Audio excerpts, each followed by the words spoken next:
Oi, gente, vamos tomar um cafezinho?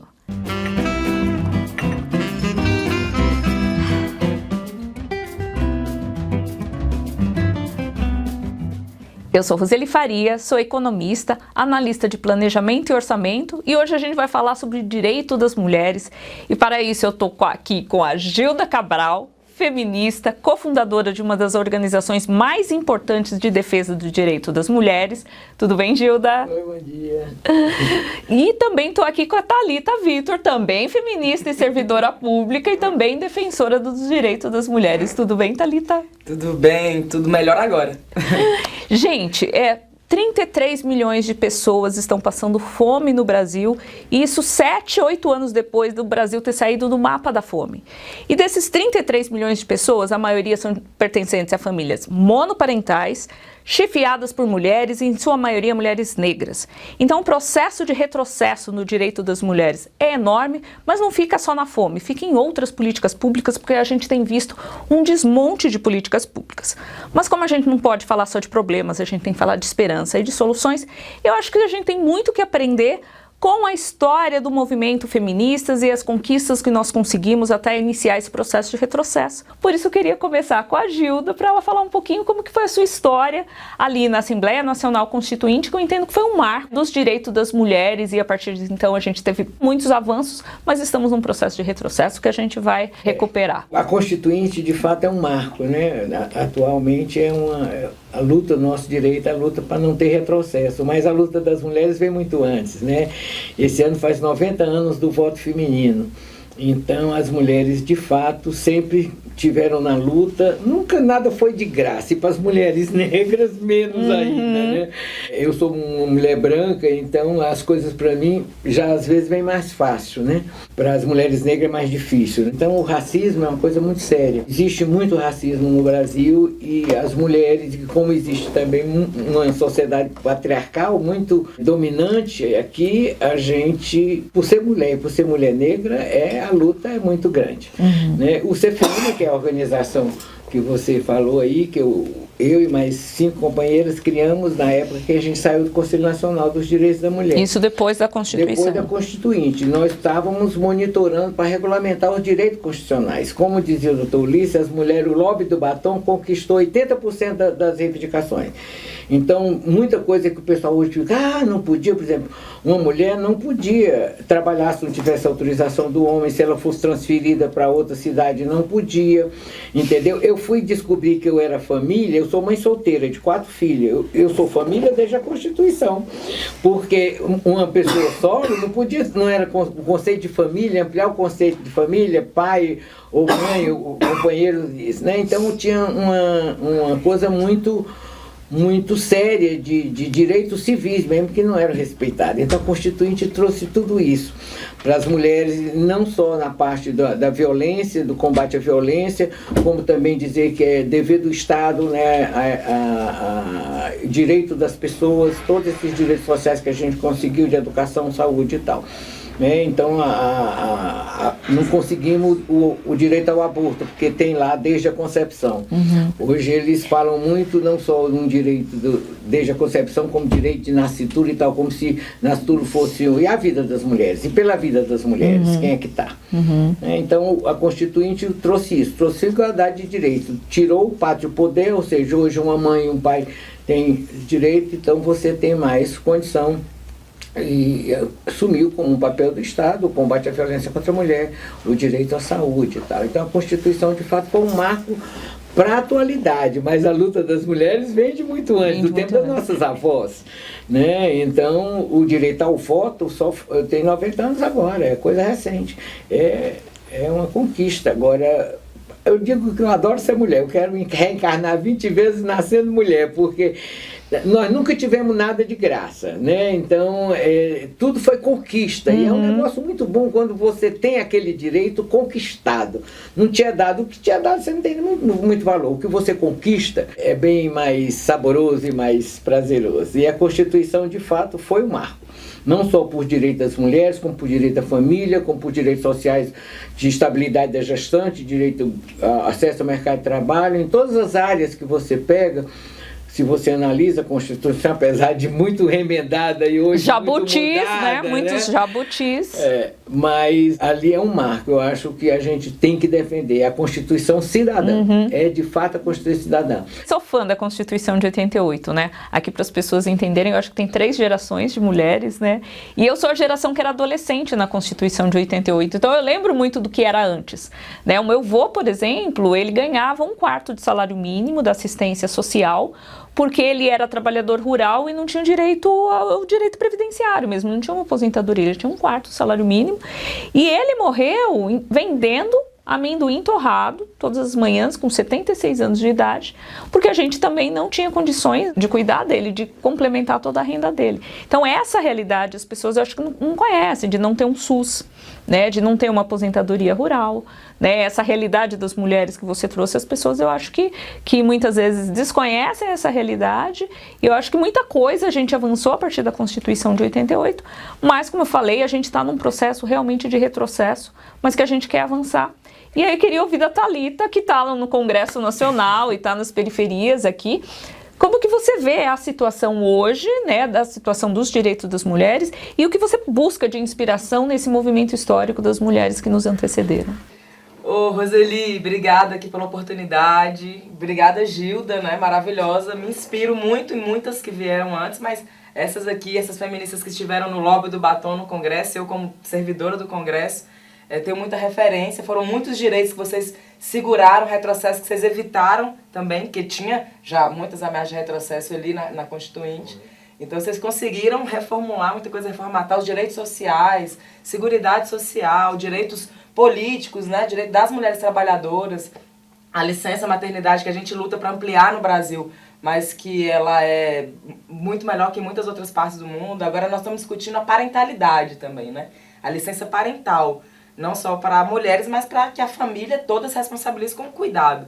Né? Mulheres, homens, adotantes, enfim, isso está sendo debatido lá. Isso é política para a família. E política para a família. Eu sou um pouco mais jovem, então acompanhei os desdobramentos da Lei Maria da Penha, que foi aprovada em 2006, né? Então eu entro no Congresso como servidora em 2010. Mas trabalho lá desde antes, né? 1 ou 2 anos antes eu já estava lá. Então, a CPMI de enfrentamento à violência contra a mulher, que foi algo muito importante, um marco também, assessoria à bancada feminina.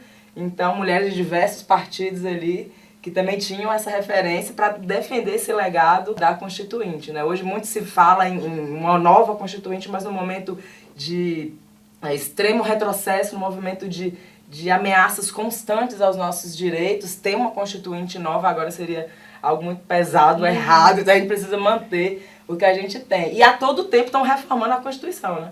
A todo botando tempo. jabutis. E jabutis. Um dos últimos que a gente teve que enfrentar foi o jabuti, como Gilda bem lembrou, que conceituava a vida desde a concepção. Parece muito bonito, né? Falar da vida desde a concepção. Mas, na verdade, aquilo ali era para acabar com qualquer possibilidade de aborto legal no Brasil. E não só sobre aborto, é para não discutir, para não garantir direitos sexuais e reprodutivos para as mulheres. Assim. Tá vetado, não pode. O Brasil chamou todos os nossos diplomatas em fórum internacionais, não pode mais assinar nada que venha com direito sexual e reprodutivo, porque isso aí é errado, é aborto. Eles só enxergam aborto, e por enxergarem só aborto e criminalizar a mulher, que é a vontade deles, você não consegue avançar mais nada nesse governo e já há algum tempo em política para as mulheres. Está completamente desmontado, né? A política nacional não tem mais política nacional. A rede de enfrentamento à violência está desarticulada, é deliberado. A gente vive uma crise na própria Secretaria de Política para as Mulheres, assim, né? Foi aparelhada por pessoas antidireitos.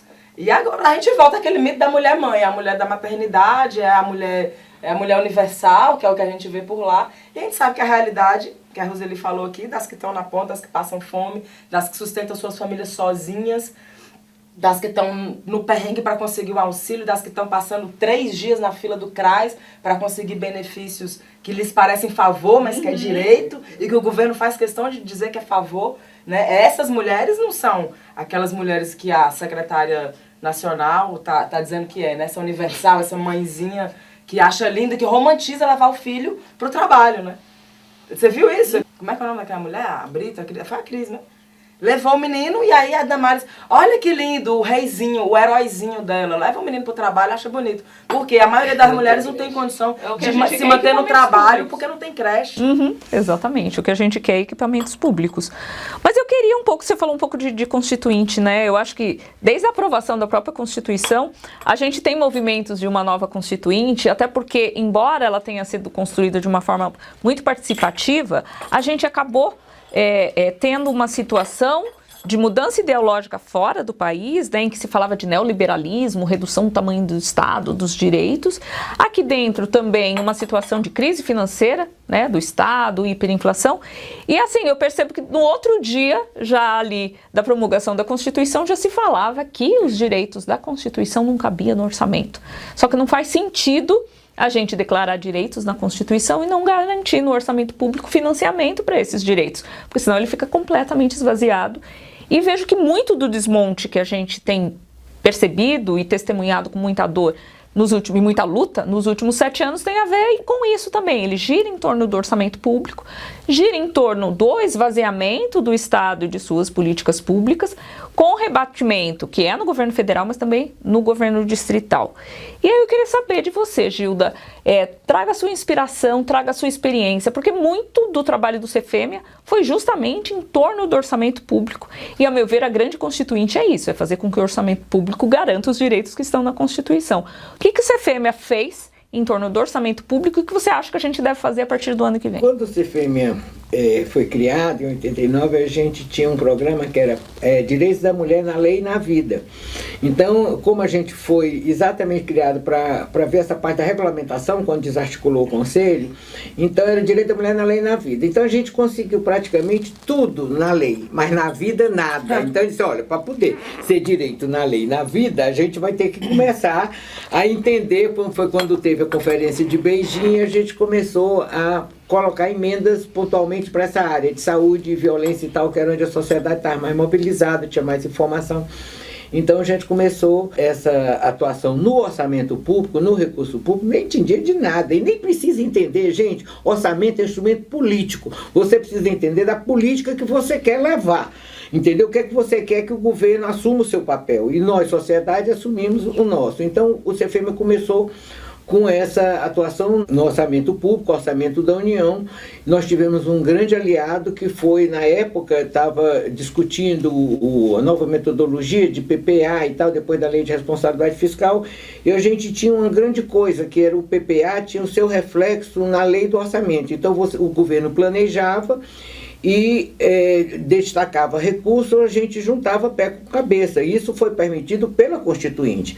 Antes da Constituição, não juntava planejamento com orçamento. Tinha um planejamento do governo, deputado não apitava nada, nem senador, era pro forma, e o governo fazia o que queria, né? Então, a Constituição juntou essas duas coisas. O PPA, que é o Plano Plurianual, juntou com as duas leis anuais, que são Lei de Diretriz Orçamentária, LDO, e LOA, que é a Lei do Orçamento Anual. Então, esses 3 instrumentos dão ao orçamento público e a organização dos recursos públicos uma possibilidade de você ter um controle externo e um controle social pela sociedade. E nós tivemos, no caso do CFEMEA, com o Orçamento Mulher, um grande parceiro que foi o Siga Brasil. O site estava, naquele ano 2000, estava sendo estruturado, é um site do Senado, ele tinha acesso ao sistema, né, do financeiro do governo, porque antigamente, para você ter as informações, você tinha que ir ou num gabinete de um deputado, que tinha acesso lá ao CIAF, ou então ir no próprio ministério para pegar, e você não tinha acesso à informação. Não existe transparência, né? Mas você conseguia algum dado, fazer alguma gestão nessa linha dos recursos. Mas depois do SIGA, e depois também de vários sites do governo, de transparência, do DASOF e tal, você conseguiu ter informações, né? Alguns sites do próprio executivo não bate, porque quando você fala em dinheiro, em despesa, empenho e tal, sem falar em data e sem falar coisa, não dá muito para saber.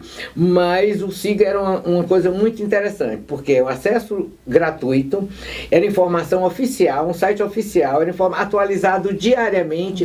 Lá você tem a ordem bancária, ele também é ligado ao Tesouro, à Secretaria do Tesouro, você tem a ordem bancária que foi o dinheiro para aquele município para comprar o quê. Então, quando você tem, de fato, uma visão de governo, de diminuir essas diferenças, de promover os direitos das pessoas brancas, negras, mulheres, homens, crianças, todos, se você faz um planejamento com esse foco, você junta o que a Constituição fez, foi juntar planejamento, ou seja, as suas boas intenções com o que você gasta, porque a minha avó dizia, você lembrou do seu avô, me lembrei da minha avó, o inferno está cheio de bem intencionado. Não adianta só a conversa, o discurso, o que faz sair da lei para ficar na vida, o que sai da conversa para virar realidade, é ter dinheiro para isso. Sem dinheiro não se muda, e dinheiro tem muito. Dinheiro é mal usado. Se você junta a sociedade informa, olha, tá aqui o orçamento da União, destacou tantos milhões para comprar mamógrafo, equipamentos para fazer tantos postos de saúde, tantas creches e tal. A sociedade tendo essa informação, e eu acho que a gente tem que usar a tecnologia a favor da democracia. Hoje, qualquer pessoa com um celularzinho na mão acompanha isso, o dia que o dinheiro chegou, como é que tá, vai lá no prefeito e diz, o prefeito, cadê o dinheiro aqui que veio para o mamógrafo? Já comprou um mamógrafo? Cadê para a creche? Não começou a reforma na creche, o dinheiro já veio, cadê? Então, essa união, sociedade e governo é a coisa melhor do mundo para o bom uso do recurso, porque o governo não é só bem intencionado, ele está lá representando muita gente que acreditava nele quando votou, entendeu? Então tem legitimidade, são pessoas que acreditaram naquelas promessas, mas para as promessas não ficar só promessa de político, só nessa parte, você tem que monitorar recurso, dinheiro. O neoliberalismo, você falou, foi a pior coisa do mundo que aconteceu, para qualquer economia, para qualquer país que tem uma desigualdade como a nossa, que tem que promover. Então, essa história, não existe Estado mínimo. O que acontece é que na hora, como tem esse papel tradicional da mulher cuidadora, na hora que o governo deixa de fazer o seu papel, isso passa para as mulheres. Por exemplo, tá? O que acontece?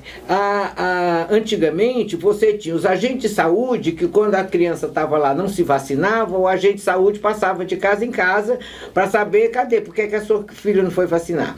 Hoje, no bolso, quando criaram o Bolsa Família, isso passou para ser da mulher. A mulher que tem a obrigação de provar que vacinou o filho, que foi para a escola, que não sei o quê. Então, quando antigamente o menino faltava à escola, e alguma pessoa da escola pública, por que seu filho não está vindo à escola? O que houve? Está doido e tal. Então, muita coisa que é papel do Estado, as mulheres assumiram gratuitamente, até para ter direito ser um benefício, por exemplo, que é o Bolsa Família e tal. Então, as mulheres, sempre sobra para as mulheres, principalmente os cuidados com a família. Quem é que cuida de alguma pessoa que está com problema de saúde mais sério? Muitas vezes as mulheres têm que deixar o emprego, deficiente e tal. Então, as mulheres são grandes parceiras das políticas públicas, nas políticas sociais, para o bem-estar da sociedade como um todo. Mas dentro das mulheres também tem muita diferença. Essa papel sobra muito para as mulheres negras, né? Por exemplo, eu consegui criar 4 filhos porque eu tinha uma pessoa que me ajudava a cuidar deles, eu tinha uma babá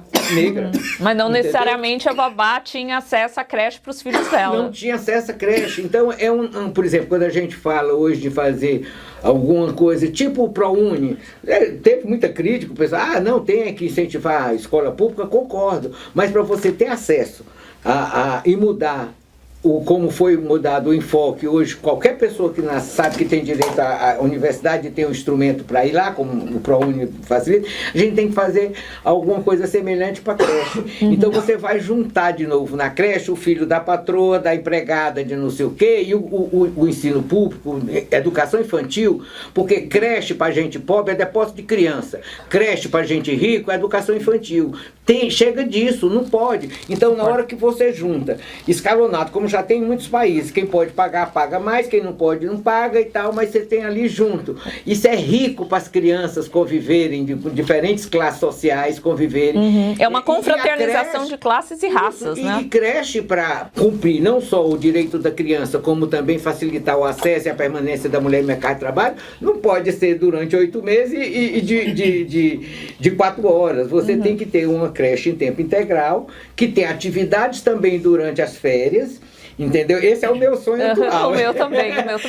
Creche é fácil, você resolve isso pelo orçamento público. Você cria um fundo, onde você tem, não vai ter o exame para saber se aquela escola continua ou não, como é no caso da universidade, mas as mães e os pais podem avaliar aquela escola, aquela creche, aquela educação infantil, 0 a 6 anos, para receber ou não esse benefício. Então, é uma coisa tão simples de resolver, você resolve pelo orçamento público. Você cria um fundo semelhante ao ProUni, onde todas as crianças é um direito universal. Daqui a 20 anos, qualquer criança que nasça, a mãe vai saber que tem direito àquela educação infantil, que é bom para a criança socializar desde é assim que se controla um país, né? É isso, educação, gente. Tem que ter, tem que mudar.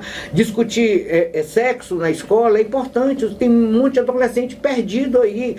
Está repetindo o machismo dos seus pais, dos seus avós e tal. E aprendendo de forma bem equivocada. Então as meninas têm que saber que elas podem engravidar, entendeu? E que isso é uma escolha, não pode ser assim. A ignorância não pode ser ninguém para frente, só a educação muda.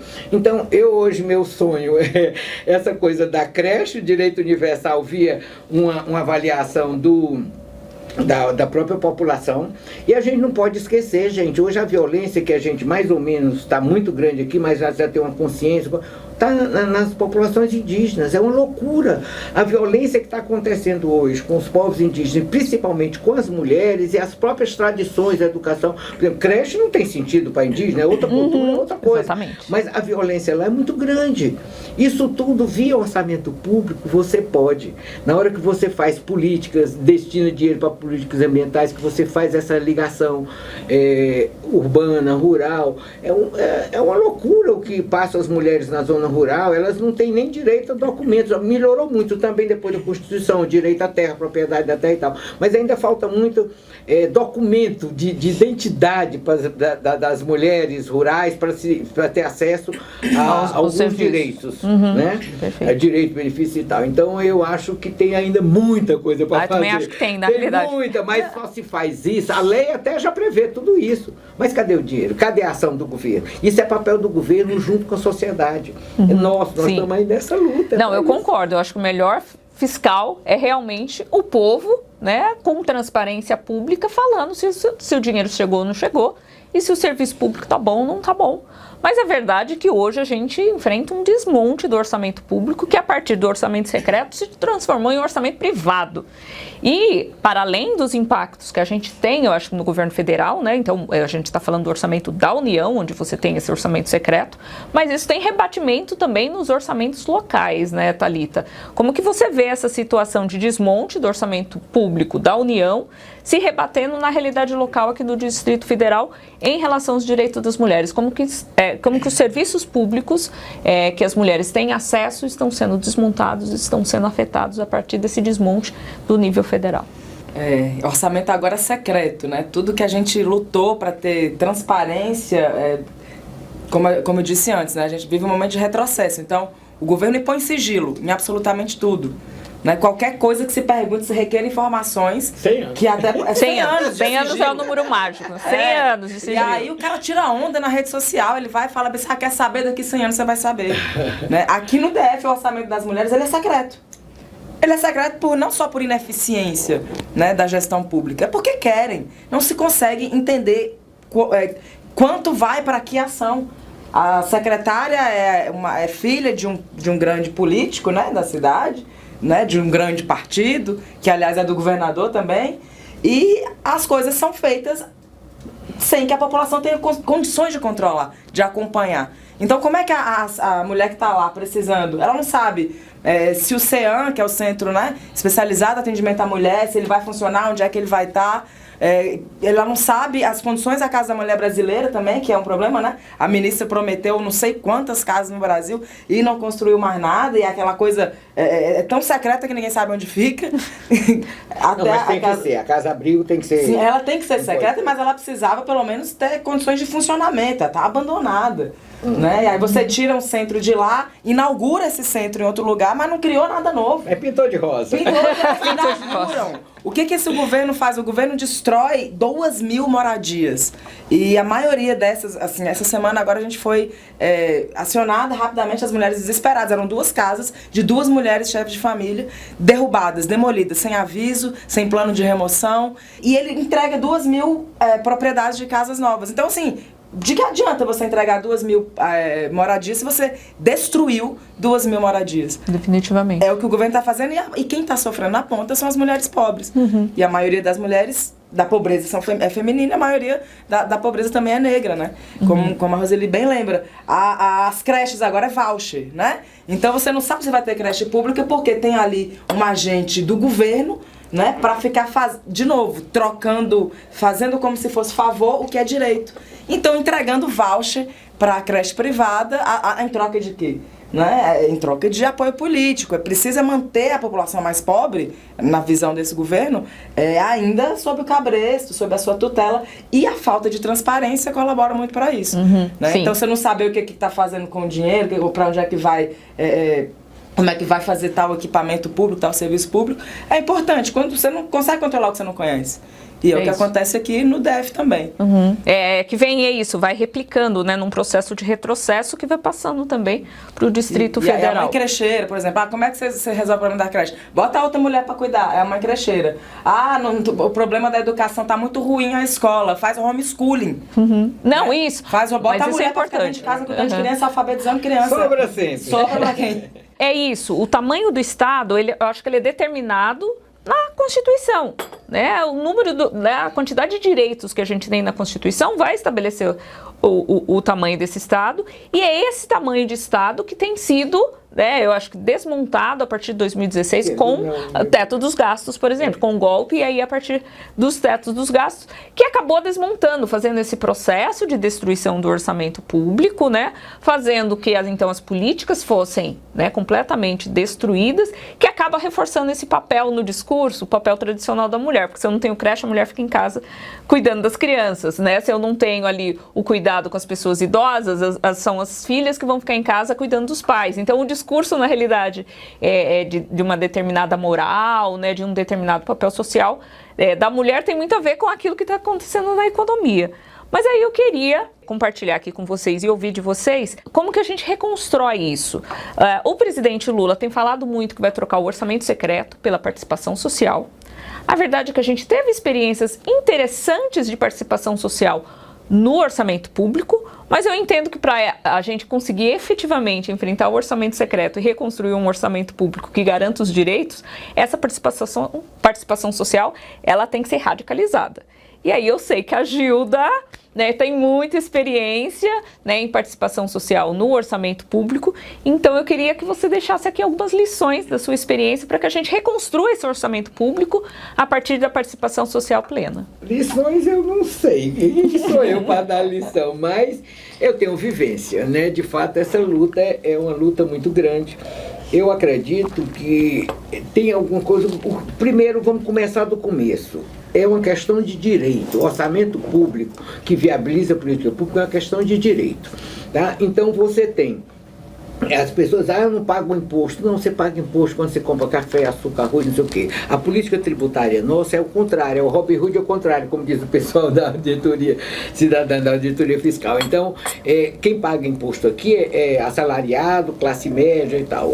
Não existe uma política tributária justa para combater essas desigualdades que temos hoje. Então, muitas vezes a pessoa acha que porque ela não faz, que ela é isenta de declarar imposto de renda, que ela não paga imposto. Ela está pagando sim, tudo. E não é só isso. Na hora que o governo se renuncia de alguma tributação fiscal, aquilo também prejudicou a você, população pobre, que tem mais dificuldade de ter acesso aos benefícios sociais. Tá? Então, na hora que é isenta uma porção de indústrias, de coisa isenta de imposto, né? Que você faz essa renúncia fiscal, não cobra o imposto de quem devia pagar, né? Do cara que está fazendo a estrada, ou que está no pedágio, ou que comprou a empresa estatal, você também prejudica exatamente a população mais pobre. O nível de desigualdade que a gente tem a gente tem que dar condição, é aí onde eu entro com a história da tecnologia, do celularzinho, que hoje em qualquer periferia, em qualquer canto, mesmo as pessoas mais humildes têm o celular, né? A gente viu como é dramático agora com essa história, que tinha um celular para 8 filhos estudarem, responderem na coisa lá e tal. Mas todo mundo tem um celular. Então vamos usar o celular, gente, para monitorar o recurso público, para monitorar. Não precisa você nem ter poder político de botar a sua pauta lá. Mas o governador, candidato, ele faz o quê? Ele diz, eu vou fazer isso, eu vou fazer 5.000 creches, eu vou fazer tantos postos de trabalho. Então ele fala o que vai fazer. A gente parte a partir da fala dele. Então se você vai fazer 8 creches aqui nesse bairro, cadê o dinheiro para fazer isso? Porque você não faz creche só na fala. Então o que eu entendo é que é começar do começo. A participação tem que ser quem é o usuário daquele serviço público. Usuária, qual é a população, qual é o que se destina aquilo. Então creche, você tem que dizer, quando você fala, dizer onde vai fazer. 5 por bairro, tantos nas cidades satélites aqui no DF, por exemplo. Então você tem que saber. Vou adquirir 8 mamógrafos, todas as mulheres 40 anos vão fazer. Como é isso? Vai ser num carro passando em todo que é canto, vai ser num posto. Então se o governo detalha, e se o candidato ao executivo detalha, e se o parlamentar fazer uma emenda no orçamento, ele detalha para que é, onde é e tal, pronto, você já tem os instrumentos, hoje você já tem os sites de governo, a automatização, já dá para você monitorar aquele recurso. Isso, de fato, é uma verdadeira participação. Você não depender só dos relatórios e da fala do governo, mas você ter as informações. Informação é poder. A gente precisa resgatar a informação para poder compartilhar esse poder. As mulheres precisam ter informação do recurso público que está indo para a sua comunidade, para os seus direitos sexuais, reprodutivos, de educação, de cultura, entendeu? Então eu acho que você tem que ter todas as pessoas precisam entender de orçamento, não precisa entender nada de economista, não precisa entender nada. Você precisa saber que a sua comunidade está precisando do mamógrafo, que a sua comunidade está precisando de uma creche, que tem um ponto do ônibus ali, num coisa que é um desmatado lá, que você vai ser estuprado se for pegar ônibus lá, então você fica no meio da rua. Então, se você, enquanto comunidade, se organiza, mulheres, homens, não é só mulher, nem mulher preta, é todo mundo, mulher, homem, branco, preto, criança, todo mundo organiza. O que a gente quer aqui? A gente quer isso. Então vai para o governador, para os candidatos, nós estamos precisando lá na nossa comunidade disso. Você vai aceitar? Não, vamos fazer. Vamos. Diga aí, grava. Vai, grava aí. Aonde é que vai ser? Pronto. Aí quando ele for fazer o orçamento dele, ó, aqui, o senhor gravou, onde é que está o dinheiro para isso? Porque sem dinheiro não se faz. Então a participação, meu entender, não é criando instâncias e tal. Os conselhos é muito importante, os espaços de conferência é muito importante, todos esses espaços de participação social que a gente viveu depois da Constituição, quando criou o controle externo, o controle social e tal, são de suma importância institucionalizar isso, reconquistar esses espaços, porque hoje, e não começou agora, desde sempre, quando iniciaram esses conselhos, todos eles tinham uma grande coisa de cooptação também, de dar aval, de justificar algumas besteiras que os governos faziam. Dizem, não, foi o Conselho que disse isso. A gente viu que orçamento participativo, aqui no DF, a gente teve umas migalhas assim, para a gente resolver, entendeu? Então não é assim. A participação, para mim, de fato, só vem das bases, a mobilização, é o povo que bota carroça ali na esplanada e dizer, cadê? Não ia regularizar a história dos carroceiros? Como é que faz? Perfeito. Entendeu? Então, para mim, a participação social é aquela que obriga os governos de uma forma mais ampla possível. Para mim a tecnologia está aí para isso, de você poder monitorar o gasto público. Então, no meu entender, qualquer pessoa monitora o orçamento público, qualquer pessoa com um celular na mão pode monitorar. Nós temos o site Siga Brasil que dá essa informação, desde que o planejamento do governo detalhe o que é que vai fazer. Não como até hoje. Você não pode ter um programa que diz fortalecimento do SUS. Não, você tem que ter detalhado quanto do SUS vai para o posto de saúde, para vacina, para compra de medicamento, para tudo isso, detalhadinho. Sim, assim, creche, então a creche, vamos fazer creche. Vai funcionar de tempo integral, é no bairro A, B, C, D, em qual município? Porque lá no município, você tem toda a razão. O que acontece aqui no governo federal vai para o bem e para o normal. Vai se repetir descendo. no estado Vai e no descendo. município.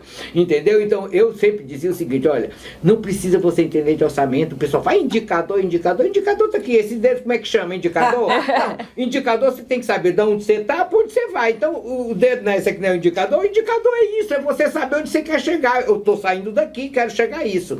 Então, hoje eu tenho tantas pessoas na escola, eu quero aumentar, duplicar esse nome. Então, se eu tenho 50, eu vou chegar o meu indicador. Se chegou no 100, se eu cheguei no 80, eu não consegui a minha meta. Então, indicador é isso. Não precisa aprender negócio de despesa, discricionária, despesa, orçamento, emenda, nada disso. Você precisa saber que o político, que a pessoa que você elegeu, que está lá, disse que ia fazer A, B e C, e você perguntar onde é que está o dinheiro disso. Você vai na prefeitura, você vai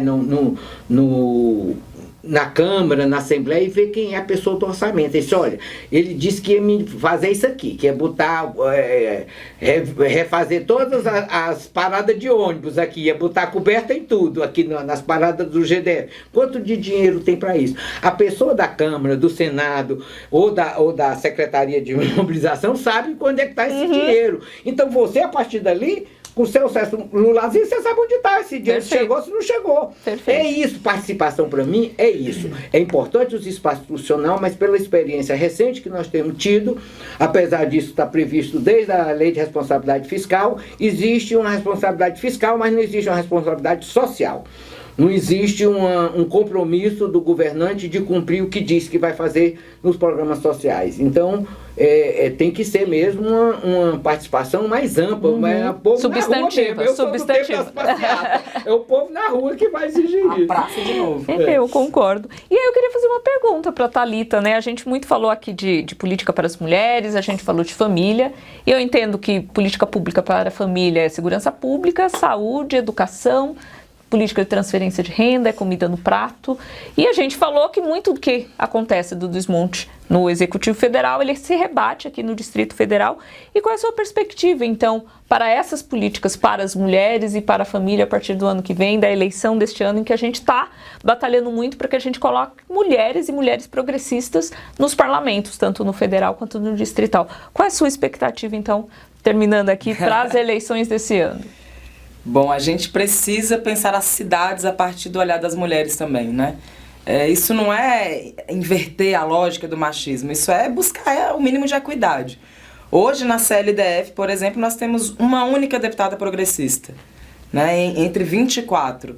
E essa deputada já anunciou que vai se aposentar. A gente corre o risco de não ter nenhuma mulher feminista com esse olhar para essas famílias, para essas políticas. Garantia de direitos, garantia né? de direitos das mulheres, efetivamente, na CLDF. Então, precisamos chamar as mulheres também para isso. Além de eleger mulheres, mais de nós, para os espaços de poder, os conselhos são espaços de poder. Eles precisam ser, então, dotados de instrumentos que efetivem esse poder. Né? Eles precisam ser mais deliberativos. Não dá para ser... É conselho para inglês ver, né? Então, de fato, se esvazia quando não se tem informação, quando não, fica tudo na diretriz e não se consegue compreender exatamente quanto vai para que política. Perfeito. Então, os conselhos precisam ser, de fato, radicalizados, democratizados, e trazer as pessoas para a praça pública, concordo, né? A esfera de deliberação, as arenas de deliberação pública precisam ser retomadas. Eu acho que as mulheres, a partir de mandatos feministas, populares, combativos, tendem a conseguir mais fazer isso. Uma cidade que é pensada por homens, ela não vai pensar na iluminação da parada de ônibus. Ela não vai pensar na circulação, não vai pensar nas crianças, por exemplo. Se a creche vai ficar nesse bairro ou naquele bairro, que fica a 5 quilômetros, ela não vai colocar essa criança lá naquela outra creche, porque é muito difícil para ela, é contramão para ela, vai perder o emprego, porque ela não consegue pelo tempo, não tem transporte. Então, inclusive até onde vai ficar o UBS, onde fica o posto? Porque quem define onde fica o posto é o assessor do deputado X. E não se consulta aquela comunidade para saber qual é o local que precisa mais da UBS. E a área rural que não chega também, né? Fica desassistida, porque a área rural opina muito menos. E a gente já viu isso. Aqui no DF, várias vezes, tem lá, coloca uma unidade do lado da outra, sendo que quem estava precisando era a área rural. Ali em Planaltina mesmo aconteceu exatamente o que você falou. Quem é que passa a linha na rua do Porto Rico para dizer que aqui vai ter regularização fundiária, aqui eu vou passar o trator? é terra que eu estou negociando com a especulação imobiliária, com as empreiteiras. As empreiteiras já compraram. As empreiteiras já sabem que vai acontecer a derrubada.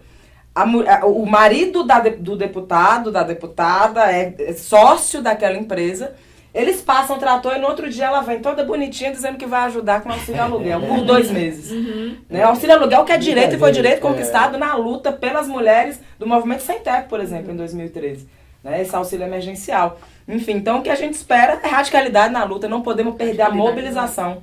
Eleger mulheres, é bom, mas não é suficiente. A gente ainda é muito, a gente é 10, 15% na política. A gente tem uma governadora em 27, a gente sabe assim, precisamos dar passos muito na situação atual, hoje. Não sou eu que estou dizendo, é a ONU.